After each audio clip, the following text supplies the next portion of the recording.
morning, students. So in this video, the continuity of the theoretical aspects from probability theory, I'm taking it. So let us concentrate the few more definitions from probability theory concept. Here come the concept union of events and intersection of events.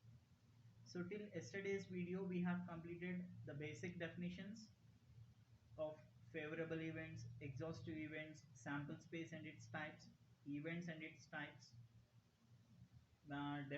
definition of probability, and then mutually exclusive events, nothing but disjoint events with all the examples, right? Now, the union and intersection of events. Already in mathematics, you might have learned that union and intersection, how they are going to be in sets in mathematics concept, right? See here, union of events is nothing but union of two or more events is the event of occurrence of at least one of those events. See, what is the definition of union of events? Union of events of two or more events is said to be a union of events when the occurrence of at least one of those events.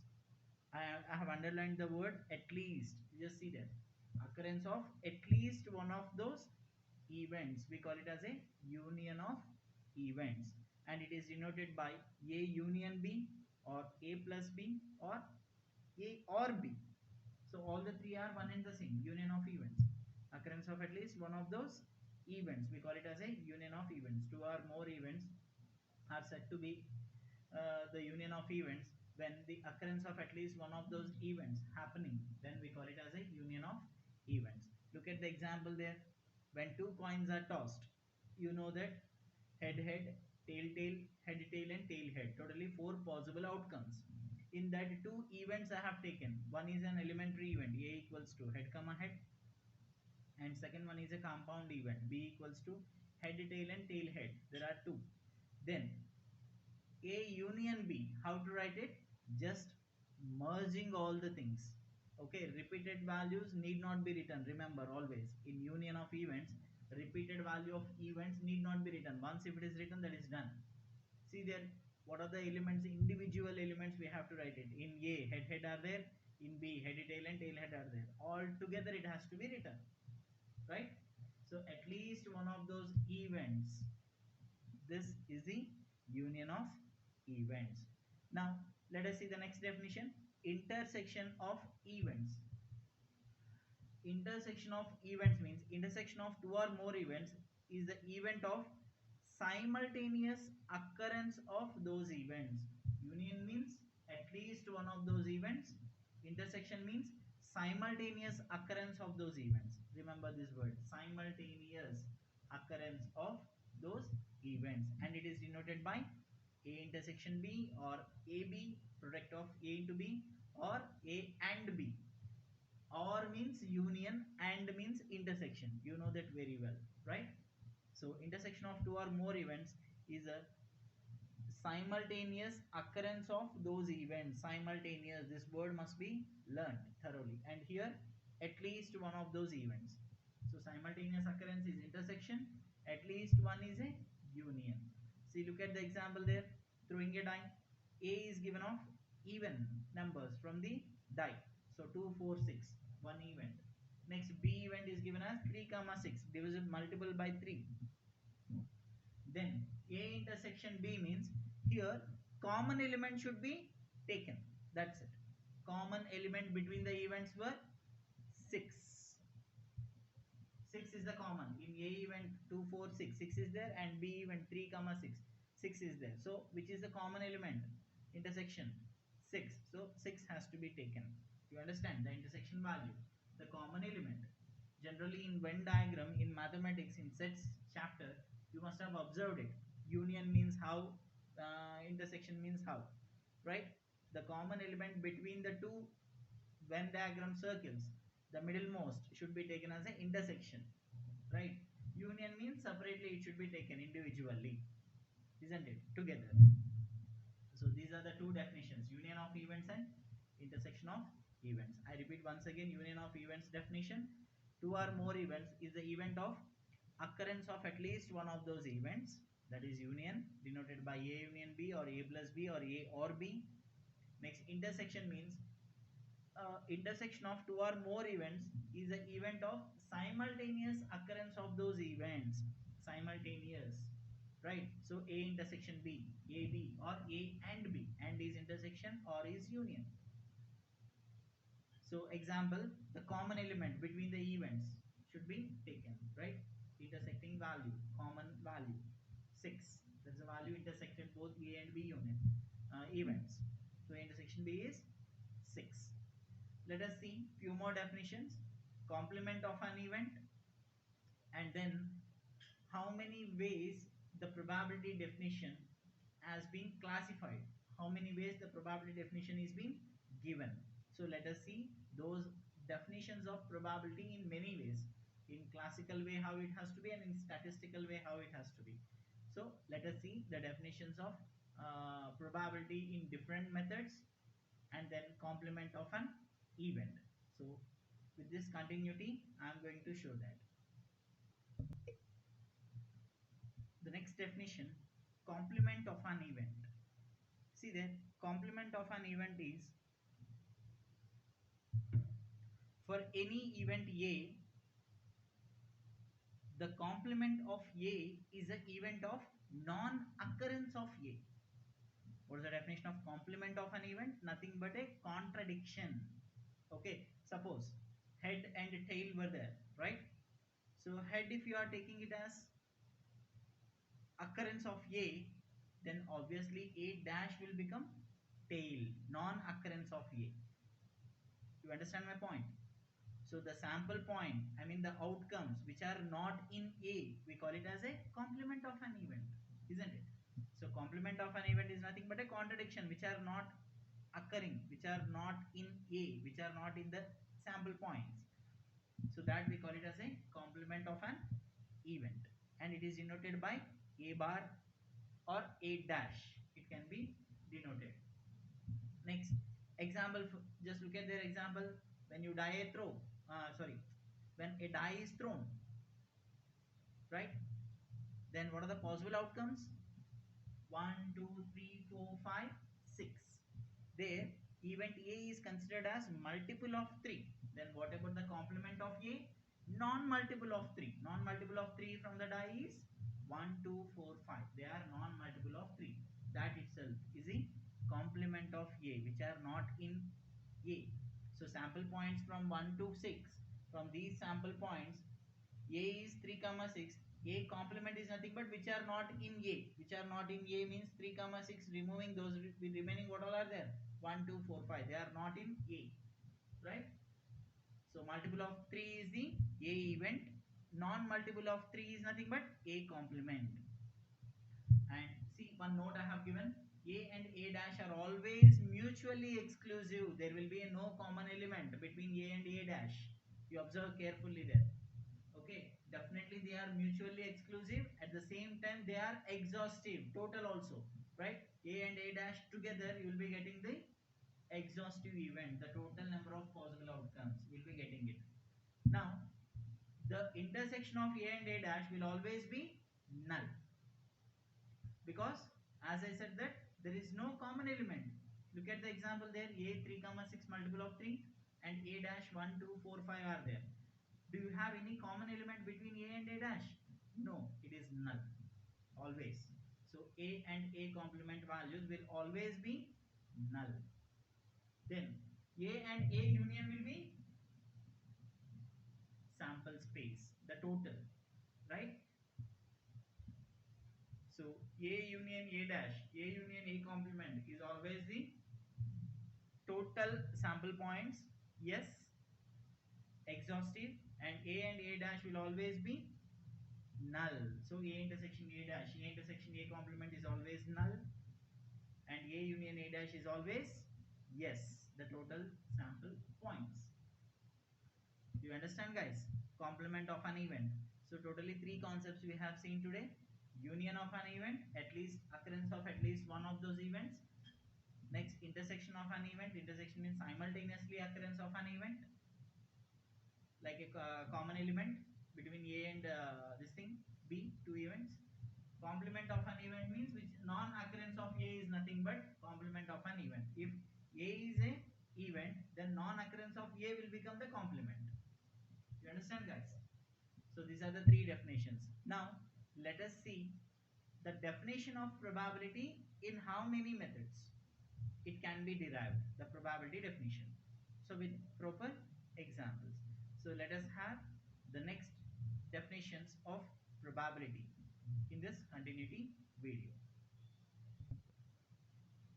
Yes, the next concept, methods of assigning probabilities.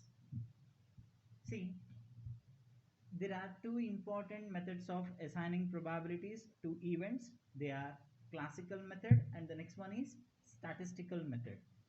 So there are two ways the methods of assigning probabilities are bifurcated. One is a classical method and another one is a statistical method. Now let us see what is the definition of classical method. Before that, what is the introduction of classical method? See, suppose a fair coin is tossed. When a fair coin is tossed, definitely the possibility of getting head and possibility of getting tail having equal chance or no? Yes, it is having 50% chance of getting head and getting tail. When a fair die is thrown, even each number from 1 to 6 number, whenever you are rolling a die from 1 to 6 number, each number having an equal chance of being appeared on the face, isn't it? Top face, when a die is thrown, isn't it? See, any fair coin or any fair die, unbiased coin, if you are rolling or tossing, definitely the possible outcomes what all are there, each and every possible sample point has an equal chance of being selected or equal chance of being appeared whenever you are tossing or whenever you are throwing a die, right? Now this method of assigning the probability, we call it as a classical method. Indirectly I can say classical method means having equal probability of individual outcome, I can say that. Are you clear, guys? Any fair coin or any fair die is thrown, the possible outcomes in a coin, head and tail, and in a die 1 to 6, head is having equal chance, at the same time tail is also having equal chance, 50-50, half of chance, right? As you all know that total probability is always equals to 1. Now in that 1, 50% for head and 50% for tail, and even when a die is thrown 1 to 6 number, each and every number appearing when a die is thrown having equal probability. Such method of assigning probability is called as a classical method. Are you clear, guys? Classical method. So the another name of classical method is mathematical method also. It is based on the count of all the possible outcomes of a random experiment. So it is based on the count of whatever the possible outcomes of random experiment. We can consider it as a classical method. Then what do you mean by a statistical method? Classical method means we have seen. Statistical method is nothing but an alternative procedure. It is alternative method. If not classical, if we do not have equiprobable chances, when a die is thrown or when any random experiment, if you do not have same possibility of same probability of individual outcome, that alternative will become a statistical method. So the alternative procedure known as a statistical method can be used to assign the probabilities to events if the random experiment is repeated under identical conditions. If a random experiment is repeated under identical conditions, we call it as a statistical method, right? Suppose if a coin is tossed n times and m of those tosses results in head. Suppose a coin is tossed n number of times, in that m favorable chances were there getting heads, isn't it? Then the proportion m by n approaches a value of p as n becomes large. See, when n is applied n number of times, repeated n number of times, when experiment is repeated, suppose tossing a coin, you take it, right? n number of times you repeat it, possibility of outcome remains same. If 2 coins are tossed, if 3 coins are tossed, if 4 coins are tossed, right, the probability keeps on increasing it when n becomes large, right. Then the fact that limiting value exists cannot be established mathematically.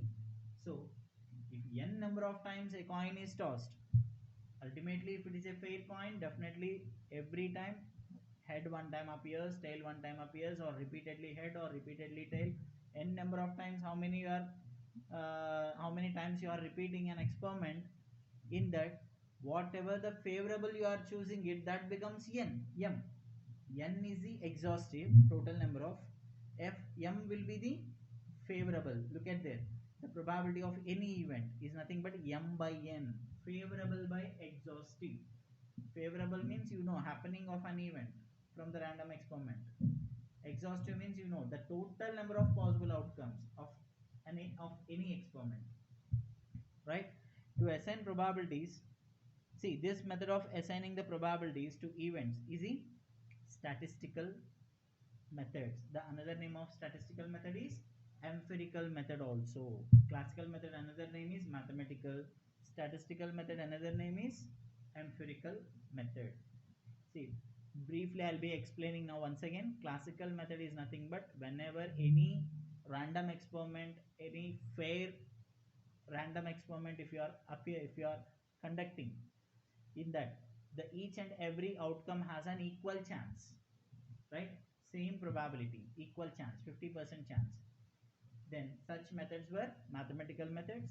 Statistical methods means if the events, if any random experiment is repeated n number of times, in that m possibilities you will be finding out, right, m by n, then when n is tossed up to infinity, I mean if any experiment is repeated n number of times, maximum number of times, so every time the probability, the proportion of m by n approaches the value p when n is large, right. As n is large, as n becomes large, definitely each and every time the probability value keeps on changing, right, and it keeps on decreasing or it keeps on increasing also, isn't it. But in practice, statistical method what you are applying in practice, it is not at all a suitable method, because any experiment we cannot done it in infinity times. Remember, anything we can done it in finite number of times, but we cannot repeat an experiment infinity times. Infinity times means how the probability will be taken out from it, isn't it. So just let us see the definition of classical method and definition of statistical method. Just now I have given you the introduction of classical and statistical, but now the definition of classical method and statistical method.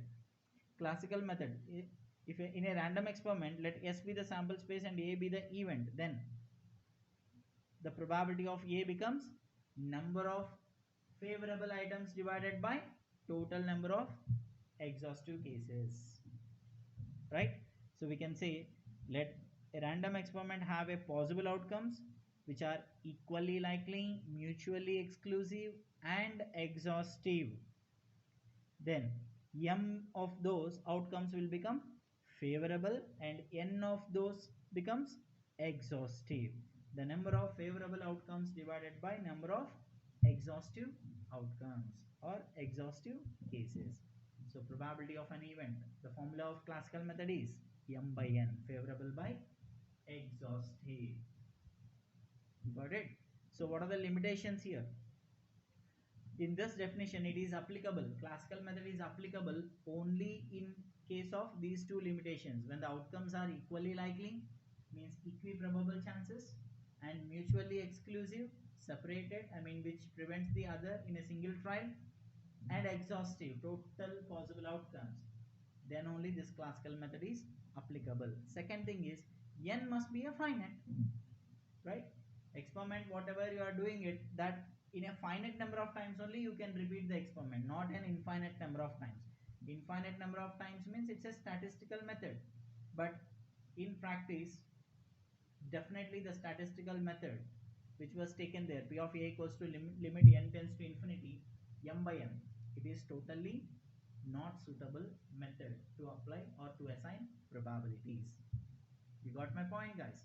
Differences between classical and statistical method easily. Here equal chances, there n number of times an experiment is repeated, definitely it will be converted to P when n is large, right? There the distribution should be applied. Statistical methods, we cannot apply the probabilities there. Probability with the distributions we have to apply there, which is not there in your syllabus in this year in P1. So the another name of classical method, we can call it as a priori, Priori, priori. And another name of statistical method definition is posteriori. Remember, guys, classical method, there are three different names: classical, priori, mathematical. Next, statistical method means statistical method, empirical method, posteriori. Remember, right? So I hope I am clear about classical method and statistical method. And there is another definition which is called axiomatic definition of probability, which is very, very important for 2 marks. Axiomatic, and even these definitions are very, very important. Classical method definition is that a random experiment have a possible outcomes which are equally likely, mutually exclusive, and exhaustive. Then m of those events will become favorable and n of those events will become exhaustive. Then the probability of event becomes m by n, favorable by exhaustive. Limitations were outcomes must be an equally likely and mutually exclusive and exhaustive, and the second limitation must be a finite number of times an experiment is repeated. Finite. Statistical method. So let a random experiment be repeated n times, essentially under identical conditions. Then m of these repetitions results in the occurrence of an event A. The probability of event A is the limiting value of ratio m by n as a increase indefinitely. So whenever your experiment is repeating up to infinity, right, definitely the probability value becomes large, right, which is not at all a suitable method, because infinity times any experiment cannot be done. Only a finite number of times an experiment can be repeated. The another name of classical method is priori or mathematical method. Another name of statistical method is posteriori or empirical method. Clear? So with this, I'm going to wind up this video. So in the next video, I'm going to discuss about the axiomatic definition of probabilities and some basic theorems we have, basic proofs, theorems, short theorems, which will be asked for 1 mark and 2 marks. Okay, so in the next video, I'm going to discuss about axiomatic definition of probability, at the same time the basic short theorems, right? So let us see in the next video those two concepts, and then later on problems I'm going to discuss. So I hope everybody is following, doing good. Stay home, stay safe. Kindly follow all the videos. With complete effort we are taking all these videos. Please do follow. Learn properly, thoroughly you practice at home. Do not waste your time, guys, right? So it's time to fight against corona by staying at home and by improving your studies also. Clear, guys? So I hope everybody is doing good. Stay home, stay safe. Have a nice day. Thank you.